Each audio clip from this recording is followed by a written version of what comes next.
from outside Nairobi, and they're not residents of Nairobi. They don't have places to sleep. If we are trying to execute, a program where they stay in Uhuru Park for a few days, then how does that work out, please? Thank you for the question. And I don't think that if we're doing it at Uhuru Park, it has to be everybody. No, there's another Uhuru Park in Kitui. There's another Uhuru Park in Homa Bay. There's another Uhuru Park. There's some public space. There's a market. There's a bus stop. There's somewhere that is public enough that our constitution actually protects us as citizens of that area to stay there. And that is the way I think that's the way forward. And if someone comes from out of town, we can always coordinate. We can coordinate to have people sleep on couches, people sleep on extra beds. That can happen. That can work easy. But then again, only come to Nairobi if you already know that you have somewhere to sleep. Don't come to Nairobi if you don't have anywhere to sleep. If you can come to Nairobi, that's fine. But again, we should preach against that because we want the numbers over there too, to put pressure in the mashinani cities as well.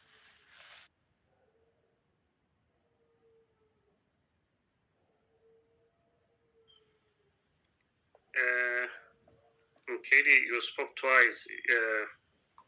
You still have some more items to discuss? I think James said it all we could. Let me just drop my mic for somebody else. Yeah. Okay. Thank you. Yeah. There's this guy who joined before Jason. I kind of lost him. Was raising his hand. Let me see if I can. I think he dropped. Jason.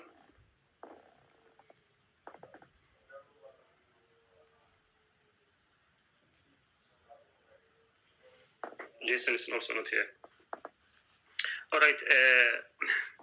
The elephant in the room. Yeah, Ram, I'll come to you. The elephant in the room actually is the messaging. Our messaging right now has been, let's meet in Uhuru Park. People flock from everywhere. But unfortunately, there's no plan. We're telling people to come, but there's no plan for it. This is why I was actually giving you the example of the truckers demonstration in Canada that actually went for almost a month and how it was actually executed. But is this the reason that people are saying the Gen Zs is they're not able to actually produce the result because they're leaderless? I'm kind of not sure how this will actually go. We're telling people to come to Uhuru Park. That was the mass messaging that went out, and it doesn't look there's a clear-cut plan. The number of people who are able to come to Nairobi because they have relatives or friends to stay with will be very limited. And the whole purpose of these was that we wanted large numbers. We wanted over 1 million or 2 to come to Nairobi, and we have 1 million or so more come from within Nairobi, and we stay there, we camp there. Dr. Ram, go ahead. I'm not a doctor. Santa But it's a good title, you wouldn't mind. Hey, people who call themselves doctor, it's becoming a problem. So I'm Rama too. I don't want to be no doctor. But anyway. Yeah, thank you. My contribution is, in any struggle of any nature, it's the cause. When it's leaderless, it's partyless, it's the cause that matters. It's what the conviction. If you can look at the people in Venezuela right now, it's the conviction behind what they're going for. And the problem with us as Kenyans, we have short memories, right?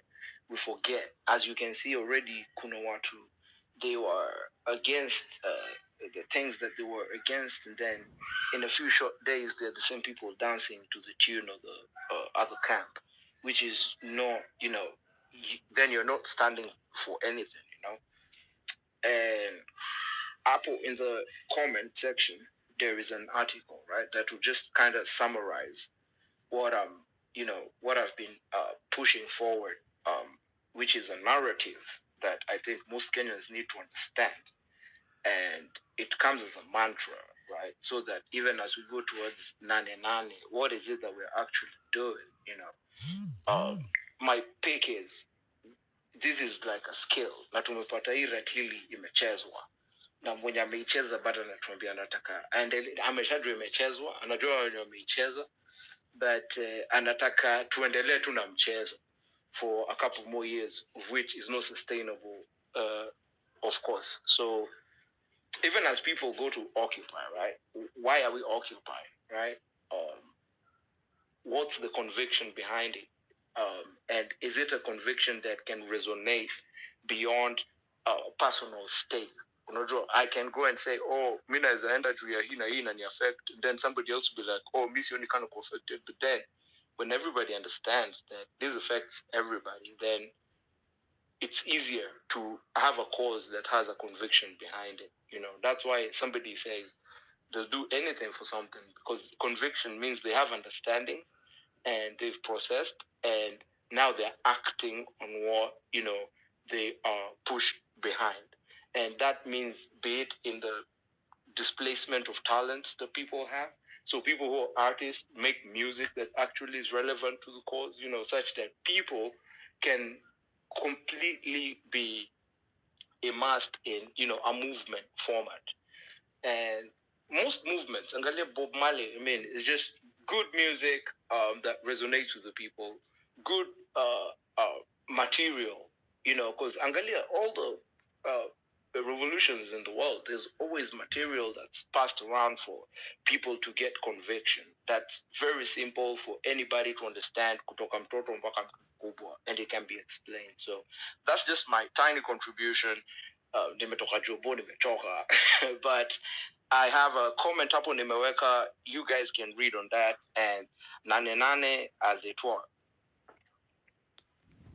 Yeah, thank you, Ram. Thank you. Some good news from elsewhere in the world.